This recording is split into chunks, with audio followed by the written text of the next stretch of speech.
Всем привет! Вы на канале Юзуру Ханю Лайф. Мэр Сендая Кадзука Кори кратко прокомментировала развод Юдзуру. Сама она узнала о событии из прессы. Похоже, что в соцсетях подробно описывалось, что это было трудное для Ханю-сана решение, связанное с приватностью, сказала мэр. Она считает, что было бы лучше оказать поддержку Юзуру без чрезмерного количества репортажей СМИ и тому подобного.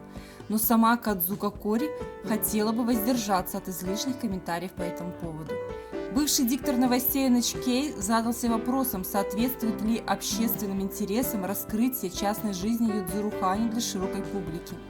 Признавая, что свобода слова важна при работе с информацией, он руководствуется критерием, сделает ли это лучше общество. В передачах Day и Miyane Nippon TV, в которых освещалось объявление Юдзуру, вышла подробная и достоверная информация касаемо объявления Ханю о решении развестись. Зрителям были представлены мнения юристов и другие разумные комментарии.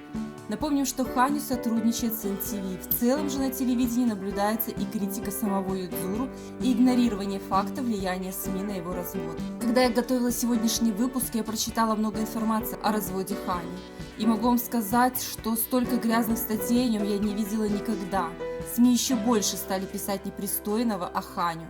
Я даже не хочу вам рассказывать о том, что я прочитала. Мне было очень стыдно за них. Как такая чушь людям может приходить в голову? У меня появилась мысль, может быть, это заказные и проплаченные статьи, чтобы опорочить честь Ханю. Ханю, который начинал заниматься фигурным катанием в 4 года и после завершения карьеры выступает на профессиональных собственных шоу. Победив в Сочи в 2014 году, он стал первым фигуристом не из Европы и США, занявшим мужской титул. На зимних играх в Пхёнчхане в 2018 году Ханю стал первым человеком, выигравшим подряд золотые медали за 66 лет после американца Дика Баттона.